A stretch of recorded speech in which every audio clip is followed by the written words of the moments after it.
नमस्कार दोस्तों, आज के हमारे इस वीडियो में हम आपके लिए संतोषी माता की व्रत कथा लेकर आए हैं। बहुत समय पहले की बात है। एक बुढ़िया माई थी, उसके 7 बेटे थे। 6 कमाने वाले व एक निकम्मा था। बुढ़िया माँ 6 पुत्रों के लिए रसोई बना भोजन कराती और पीछे जो बचता वह 7वें को दे देती थी। परंतु वह बड़ा भोला भाला था, मन में कुछ विचार न करता था। एक दिन वह अपनी पत्नी से बोला, देखा मेरी माँ मुझ पर कितना प्रेम करती है। वह बोली, क्यों नहीं, सबका जूठा बचा हुआ जो तुमको खिलाती हैं। वह बोला, भला ऐसा भी कहीं हो सकता है। मैं जब तक आंखों से न देख लूं मान नहीं सकता। स्त्री ने हंसकर कहा, देख लोगे तब तो मानोगे। कुछ दिन बाद बड़ा त्योहार आया। घर में 7 प्रकार के भोजन और चूरमा के लड्डू बने। यह बात जांचने को सिर दुखने का बहाना करके पतला वस्त्र ओढ़कर रसोई घर में सो रहा और कपड़े में से सब देखता रहा। 6 भाई भोजन करने आए। उसने देखा माँ ने उनके लिए सुंदर आसन बिछा 7 प्रकार की रसोई पर रोसी और आग्रह करके उन्हें जिमाया। वह देखता रहा। जब 6 भाई भोजन कर उठे तब माँ ने उनकी जूठी थालियों में से लड्डुओं के टुकड़े उठाकर लड्डू बनाए। जूठन साफ कर बुढ़िया माँ ने उसे पुकारा, बेटा 6 भाई भोजन कर गए, अब तू ही बाकी है, उठ न, कब खाएगा। वह कहने लगा, माँ मुझे भोजन नहीं करना, अब मैं परदेस जा रहा हूँ। माँ ने कहा, कल जाता हो तो अभी जा। वह चल दिया तथा घर से बाहर निकल गया। चलते समय उसको अपनी पत्नी की याद आई। वह गौशाला में कंडे थाप रही थी। वहाँ जाकर बोला, हम जावे परदेस को, आवेंगे कुछ काल, तुम रहियो संतोष से, धर्म आपनो पाल। वह बोली, जाओ पिया हमरो सोच हटाए, राम भरोसे हम रहे, ईश्वर तुम्हें सहाय। देहु निशानी आपनी, देख धरु में धीर, सुधि हमरी मत बिसराइयो, रखियो मन गंभीर। यह सुनकर अपनी अंगूठी देखकर बोला, अपनी निशानी मुझे दे। वह बोली, मेरे पास क्या है, यह गोबर भरा हाथ है। यह कहकर पीठ में गोबर के हाथ की थाप लगा दी। वह चल दिया। चलते चलते एक दूसरे देश में साहूकार की दुकान पर जाकर कहने लगा, भाई मुझे नौकरी पर रख लो। व्यापारी को नौकरी की जरूरत थी, बोला रह जा। इसने पूछा, तनख्वाह क्या दोगे। साहूकार ने कहा, काम देखकर दाम मिलेंगे। वह नौकरी करने लगा। थोड़े ही दिनों में दुकान का लेन देन, हिसाब किताब, ग्राहकों को माल बेचना आदि का सारा काम करने लगा। साहूकार के 7-8 नौकर थे। वे सब उसकी होशियारी पर चक्कर खाने लगे। सेठ ने काम देख उसे 3 महीने में ही आधे मुनाफे का हिस्सेदार बना दिया। 12 वर्षों में वह नामी सेठ बन गया। अब बहू पर क्या बीती। सास ससुर उसे बड़ा दुख देने लगे। सारी गृहस्थी का काम कराते, लकड़ी लेने जंगल भेजते और आटे की बची भूसी से रोटी बनाकर उसे देते तथा फूटे नारियल की नारियली में पानी देते। इस प्रकार वह दिन गुजारने लगी। एक दिन वह लकड़ी लेने जा रही थी कि उसे रास्ते में बहुत सी स्त्रियां संतोषी माता का व्रत करती दिखाई दी। उसने वहां खड़े हो कथा सुन पूछा, बहनों यह तुम किस देवता का व्रत कर रही हो और इसके करने से है क्या फल, तथा इस व्रत का विधान मुझे भी समझाकर कहो तो मैं आपका बड़ा उपहार मानूंगी। तब एक स्त्री बोली, सुनो यह संतोषी माता का व्रत है। इसको करने से दरिद्रता का नाश होता है, घर में लक्ष्मी आती है, मन की चिंताएं दूर होती हैं, घर में सुख और शांति मिलती है, निपुत्री को पुत्र मिले, स्वामी बाहर गया हो तो शीघ्र आवे, कुंवारी कन्या को श्रेष्ठ वर मिले, राजद्वार में मुकदमा की जीत हो जावे, कलह क्लेश की निवृत्ति हो, सुख शांति आवे, धन और जायदाद का लाभ हो, रोग दूर हो जावे तथा और जो कुछ मन में कामना होए सब इस संतोषी माता की कृपा से पूरी हो जावे। इसमें संदेह नहीं है। वह पूछने लगी, यह व्रत कैसे किया जाए, यह भी बताओ तो बड़ी कृपा होगी। वह स्त्री कहने लगी, 1.25 का गुड़ चना लेना, इच्छा हो तो 5.25 का या 11.25 का, बिना परेशानी श्रद्धा और प्रेम से जितना भी बन सके सवाया लेना। प्रत्येक शुक्रवार को निहार रहकर कथा कहना, सुनना। सुनने वाला कोई न मिले तो घी का दीपक जला उसके आगे जल के पात्र को सामने रख कथा कहना। कथा के पश्चात प्रसाद बांटकर स्वयं भी ग्रहण कर केवल एक बार बिना खटाई का भोजन करे। जब तक कार्य सिद्ध न हो नियम पालन करना और कार्य सिद्ध हो जाने पर व्रत का उद्यापन करना। 3 मास में माता फल पूरा करती हैं। यदि किसी के ग्रह खोटे हो तो भी माता 3 वर्ष में अवश्य कार्य सिद्ध करती हैं। फल सिद्ध होने पर ही उद्यापन करना चाहिए, बीच में नहीं। उद्यापन में 2.5 सेर आटे का खाजा तथा इसी परिणाम से खीर तथा चने का साग करना।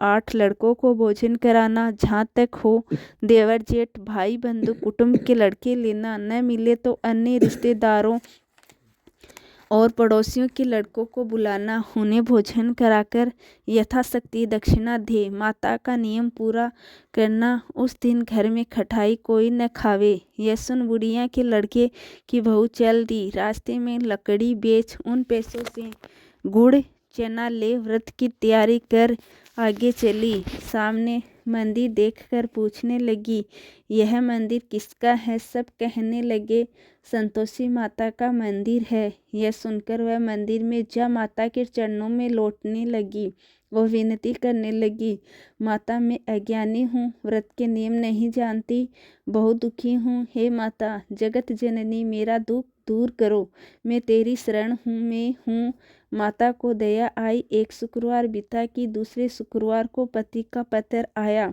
और तीसरे शुक्रवार को उसका भेजा हुआ पैसा आ पहुंचा।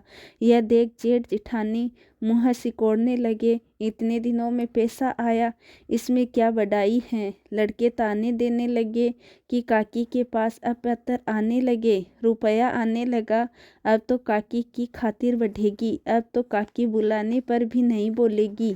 तो बेचारी सरलता से कहती, भैया कागज रुपया तो हम सब के लिए अच्छा है। ऐसा कहकर आंखों में आंसू भरकर संतोषी माता के मंदिर में मातेश्वरी के चरणों में रोने लगी।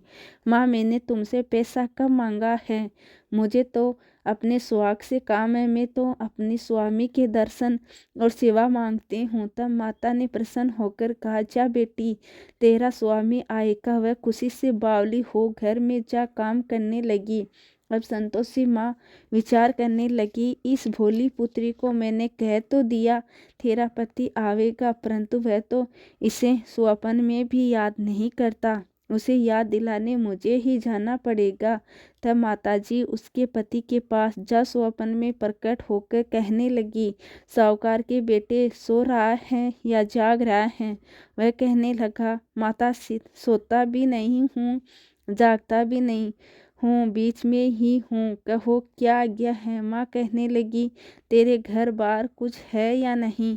वह बोला, मेरे माँ बाप हैं, बहू हैं, भाई हैं। माँ बोली, भोले पुत्र तेरी घरवाली घोर कष्ट उठा रही हैं, तेरे माँ बाप उसे बहुत त्रास दे रहे हैं, तू उसकी सूद ले। वह बोला, हाँ माताजी, परंतु जाऊँ कैसे?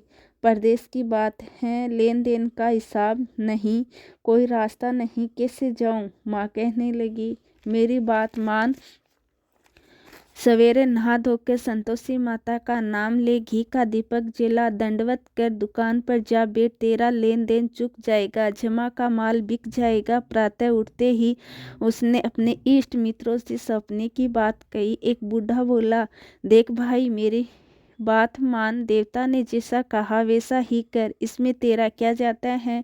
वह बूढ़े की बात मानकर नहा धोकर संतोषी माता का दंडवत कर घी का दीपक जला दुकान पर जा बैठता है। थोड़ी देर में क्या देखता है कि देने वाले रुपया लाने लगे, लेने वाले हिसाब लेने लगे।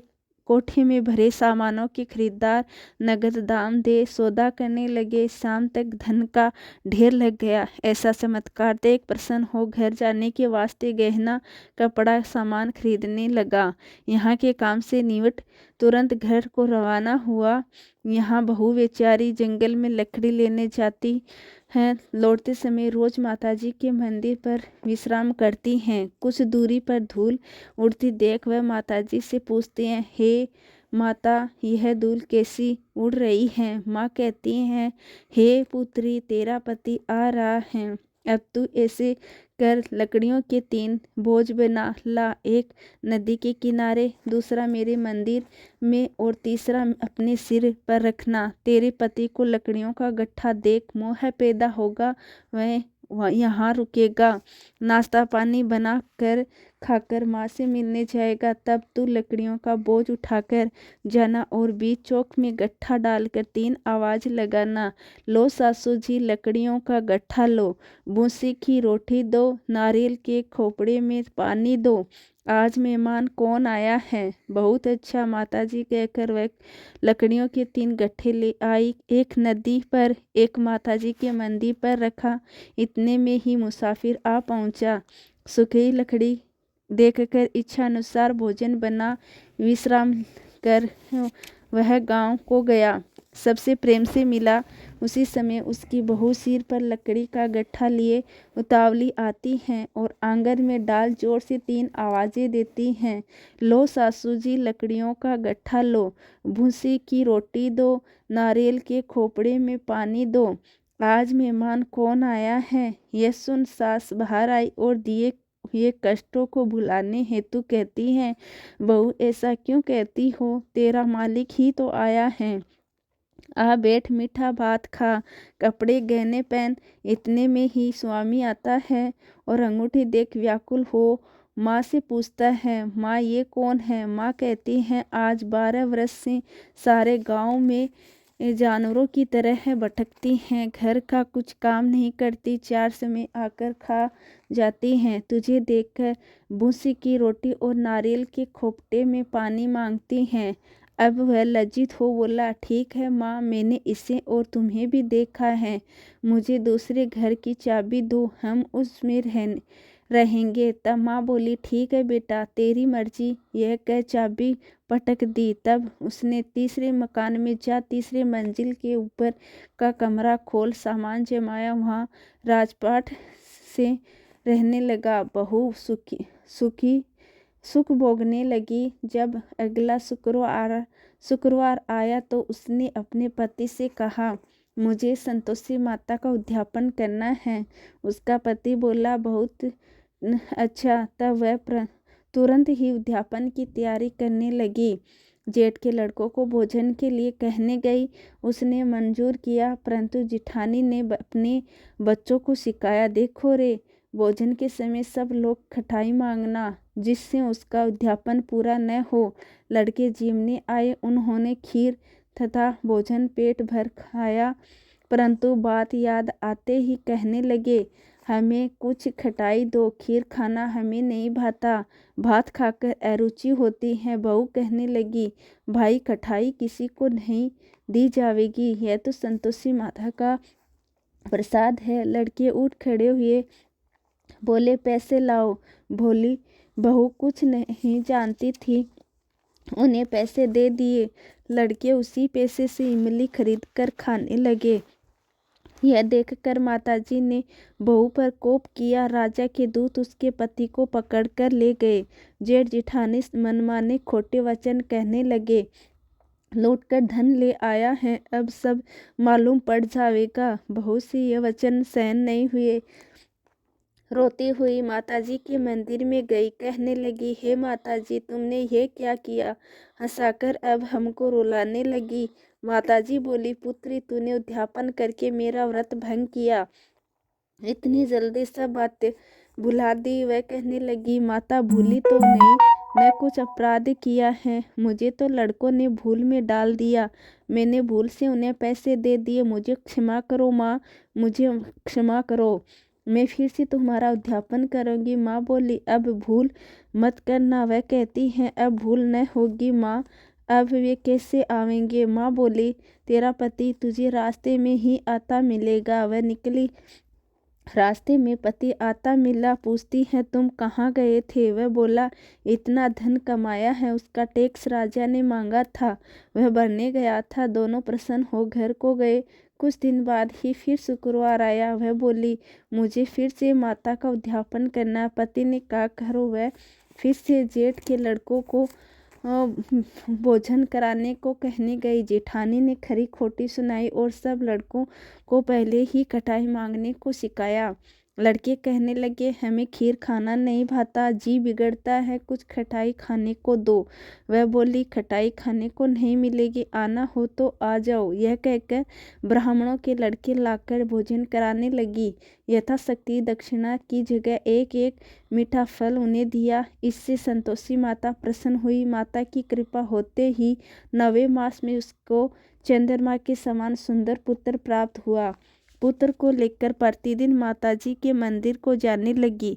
माँ ने सोचा कि यह रोज आती है, आज मैं ही इसके घर चलूं। यह विचार कर माता ने भयानक रूप बनाया। गुड़ चने से सना मुख, ऊपर से सूंड के समान होठ, उस पर मक्खियां भिन भिना रही थी। दहलीज में पांव रखते ही उसकी सास चिल्लाई, देखो रे, कोई चुड़ैल डाकिन चली आ रही है, लड़कों इसे भगाओ नहीं तो किसी को खा जाएगी। लड़के भगाने लगे, चिल्लाकर खिड़की बंद करने लगे। बहू एक रोशनदान में से सब देख रही थी। प्रसन्नता से चिल्लाने लगी, आज मेरी माताजी मेरे घर आ गई हैं। यह कहकर बच्चे को दूध पीने से हटाती है। इतने में सास को क्रोध फूट पड़ा। बोली, देखो रे, क्या उतावली हुई है, बच्चे को पटक दिया। इतने में माँ के प्रताप से जहाँ तहाँ लड़के ही लड़के नजर आने लगे। वह बोली, माँ, जिसका व्रत करती हूँ वह यही संतोषी माता है। इतना कहकर झट से सारे घर के किवाड़ खोल देती है। सबने माताजी के चरण पकड़ विनती की, हे माता, हम मूर्ख हैं, अज्ञानी हैं, पापी हैं, तुम्हारे व्रत की विधि हम नहीं जानते। तुम्हारा व्रत भंग कर हमने बहुत बड़ा अपराध किया है। हे जगत माता, आप हमारा अपराध क्षमा करो। इस प्रकार माता प्रसन्न हुई। बहू को प्रसन्न हो जैसा फल दिया वैसा सबको देना। इस कहानी को कहते सुनते हुंकार भरते सब पर कृपा करना।